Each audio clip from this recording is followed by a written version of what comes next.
Elephants.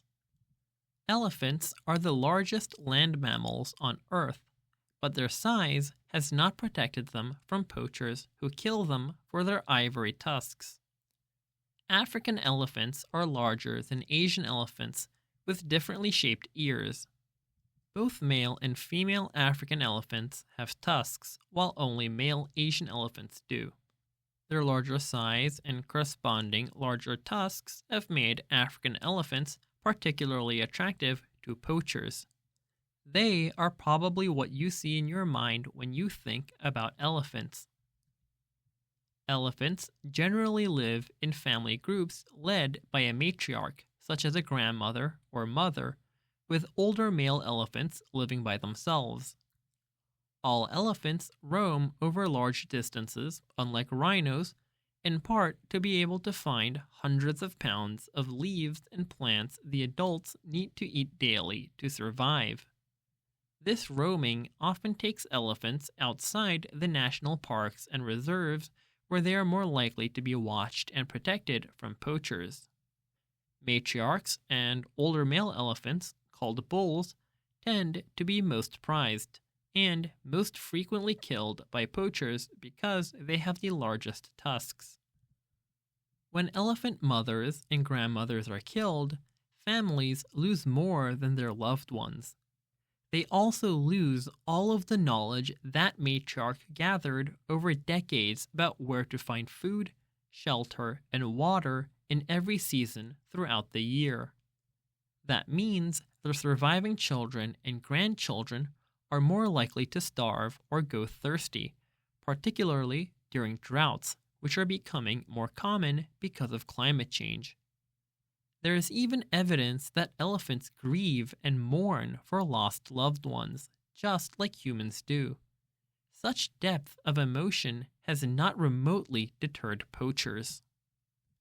The pile of elephant carcasses, dead elephant mothers, fathers, and children that poachers are responsible for keeps climbing. In 1980, the year I was born, more than 1 million African elephants were estimated to roam Africa's savannas and forests. By 2012, that number had been slashed by almost 2/3, and it keeps going down as more elephants are slaughtered. The current rate of poaching threatens the very survival of the African elephant, as well as the survival of the plants and animals dependent on them. Elephants play a particularly important role in keeping the forests and savannas they live in healthy and strong. As they roam, elephants disperse seeds vital for plants to continue to grow, and they dig water holes that many other animals need to survive. As elephants are dying, so too are the ecosystems around them. Although not as valuable as rhino horn, in 2014, the price for a pound of ivory was more than $4,000, 3 times what it was only a few years before. Unlike rhino horn on the black market, ivory is sold legally in most places, but elephant poaching in particular is tied to the worst types of illegal activity around the world. More and more, elephant poachers are part of organized criminal networks and terrorist organizations. Arguably, elephants are easier to kill than rhinos because there are more of them and because they range over wider territory than rhinos do, which also means they're harder for rangers to protect, even inside a national park and certainly outside it. Often, poachers brutally hack off elephants' faces to get to their tusks to make the ivory easier to transport. That cruelty towards elephants helps fund the worst cruelties towards humans. Research has linked ivory sales to terrorist groups like the Lord's Resistance Army in East Africa.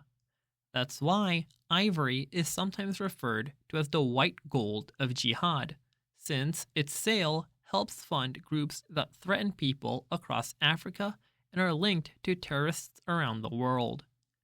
The campaign 96 Elephants, found at 96elephants.org, raises awareness about these linkages. It's named for the 96 African elephants poachers killed on average every day in 2014. There are a few gruesome and painful images on the site, so you may want to talk to your parents and look at it together.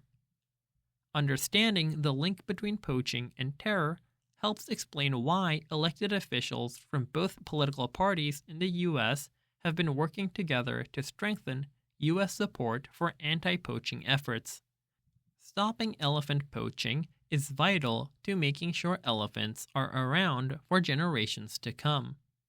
It's also an important part of stopping the terrorism that threatens communities in Africa and people everywhere.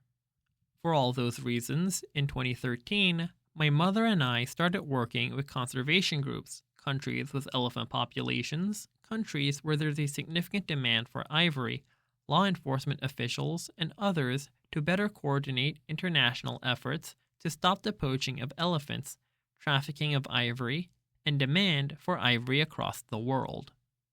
We've made some progress, but have a lot more work to do.